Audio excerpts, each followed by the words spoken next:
Hey everybody, welcome to the Chair with James and the Raider preview of Week 14. Already at Week 14. Um, Gotta talk quickly about Week 13. The Raiders hosting Washington. Low scoring game. You know, if the Raiders scored more on offense, would have had that game. Instead, what they thought was a winning field goal was not to be, as Washington kicked the field goal to win it 17-15. Uh, and the Raiders went to 6-6. And third place in the West, they remain, and ninth in the AFC, behind the Colts and the Bengals. So, and behind everybody else, I guess. They're facing the Kansas City Chiefs this week on Week 14. Their first place, they improved to 8-4. They have won 5 straight wins. They defeated the Denver Broncos last Sunday night, 22-9. They just dominated that game and didn't allow Teddy Bridgewater to do much. I'll have more about that, about the predictions and all that coming up. The last time, of course, these two met this season was Week 10. On Sunday Night Football in Las Vegas, Kansas City just ran over the Raiders after a while. Chiefs won 41-14. Very demoralizing. After feeling good, the Raiders were shut down. And that was pretty much the start of Kansas City's comeback into being in first now. The injury report, it's a long one for the Raiders. Darren Waller, again, with the knee and the back injuries, is out. Carl Nassib is out. And Patrick Onwuazer, the two linebackers there, are out. Denzel Perryman, another linebacker, is doubtful with the ankle injury. And Corey Littleton, who was banged up during the Washington game, is on track to play. We'll see how mobile he will be, though. The defensive tackle, Quentin Jefferson, the former Seahawk, is on track to play, coming back. He's been out for a while.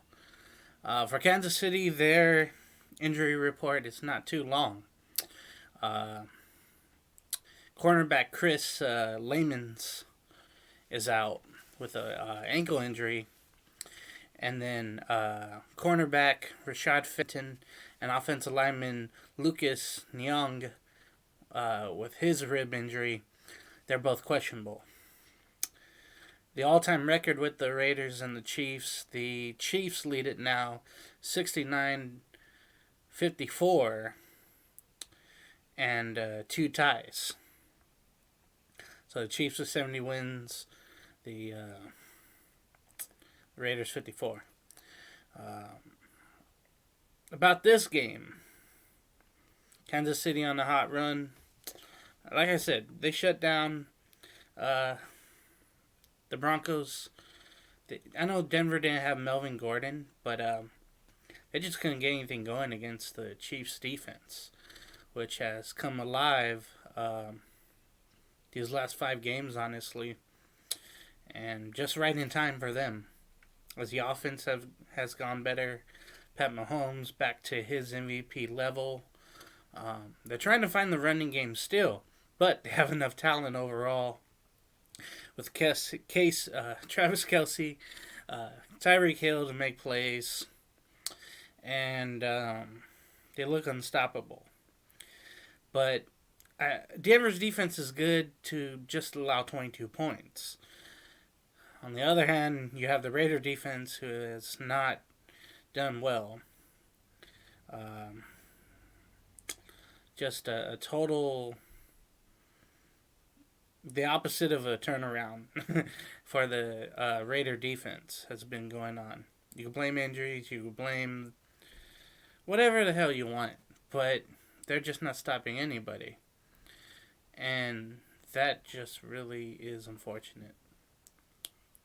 And that's how you lose games that you should have. And it just sucks, to be honest. You know, I think everybody here, uh, Ray Nation out there, everybody wants to win. And when you don't, it's demoralizing. Especially when you start 3-0.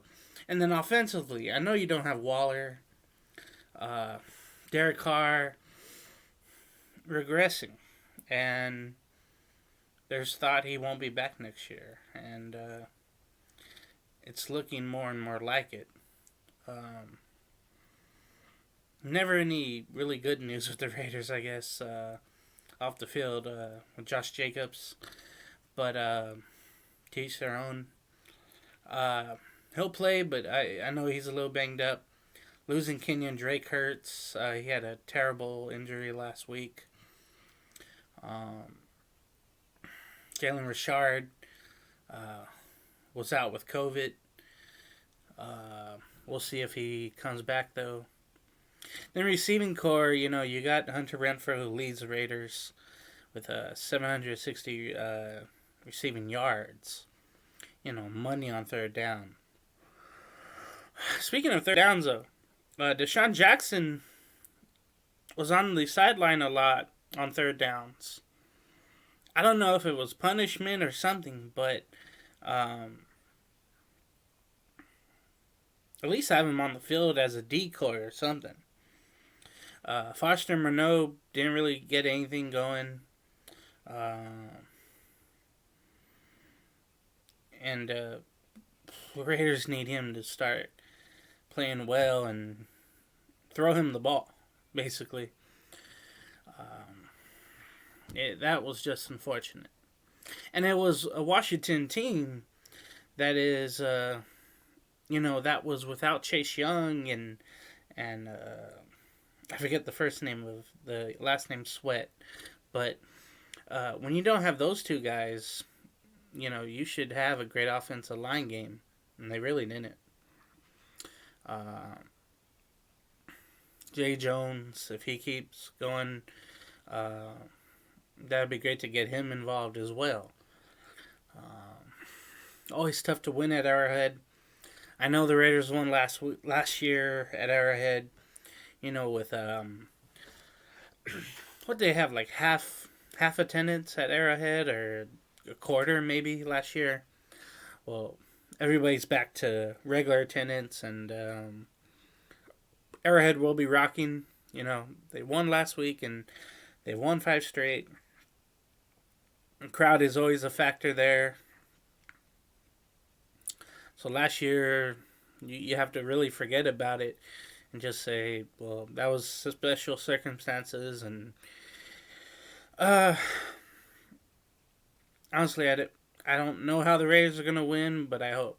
But it's not looking well, I'll be honest with you. And there's going to be a lot of people that, sugarcoat everything and be unobjective. But that's not me. I'm going to say, hey, if the Raiders win, it would be an upset. But Kansas City should. And don't be surprised if it's like, 38-17 or something like that. Don't be surprised if it's a good amount. So, hope for the best. Hopefully, we'll be talking about a Week 14 win on the Week 15 Raider preview. And that game, by the way, in Cleveland on Saturday. They moved the game from Saturday to Sunday. And they're going to have 2 games on Week 15 on Saturday with the Raiders in Cleveland. So, I should have a preview out on Thursday.